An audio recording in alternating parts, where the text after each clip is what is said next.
Moi, je pense que c'est une très bonne initiative compte tenu de ce qu'est la mutualité. Et donc la mutualité fonction publique, c'est-à-dire être à l'écoute aussi de ceux qui rencontrent des difficultés sociales, des difficultés sanitaires. Et là, dans les fragilités, on est aux confins des deux, c'est-à-dire à la fois, notamment du point de vue des conditions de travail, des fonctionnaires, des agents de l'État, qui rencontrent des problèmes sociaux, souvent à cause des problèmes de santé, et notamment à cause des problèmes de santé au travail, qui sont de plus en plus nombreux dans la fonction publique. Et donc que la mutualité fonction publique s'intéresse à cette question-là, ça me paraît tout à fait dans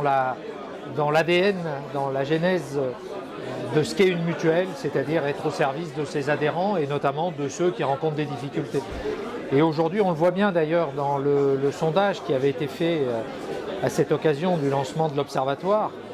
c'est que la question de la santé au travail est de plus en plus prégnante dans les rapports de santé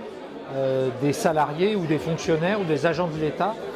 Et ça va influencer sur la suite de leur carrière, sur les difficultés, par exemple sur l'inaptitude des agents. Et donc il faut s'intéresser vraiment à ces questions-là pour peser dans le débat public et sur les orientations pour améliorer les conditions de travail des fonctionnaires. Moi je suis assez sensible à cette question parce que dans le magazine Santé et Travail, on fait beaucoup d'enquêtes, de reportages autour par exemple de la souffrance psychique des agents.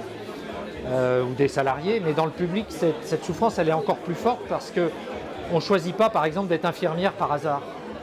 ou d'être agent de la fonction publique territoriale. Souvent, c'est parce qu'on a envie de rendre service aux autres et quand on ne peut pas rendre service dans de bonnes conditions, quand on ne peut pas faire un travail de qualité, on va avoir ce qu'on appelle une souffrance éthique qui peut conduire à un burn-out, à une dépression et avec des conséquences sanitaires qui sont dramatiques. On ne s'intéresse pas non plus suffisamment à la pénibilité des postes. Or, vu la diversité des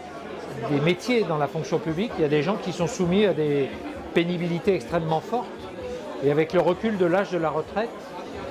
on a des gens qui ne vont pas pouvoir tenir la distance si le travail est trop pénible et qui vont se retrouver en inaptitude et qu'est-ce qu'ils vont devenir. Et donc c'est toute cette question-là qu'il faut brasser, qu'il faut populariser, sur laquelle il faut intervenir, si on veut justement inverser la tendance et faire en sorte qu'on puisse s'épanouir dans son travail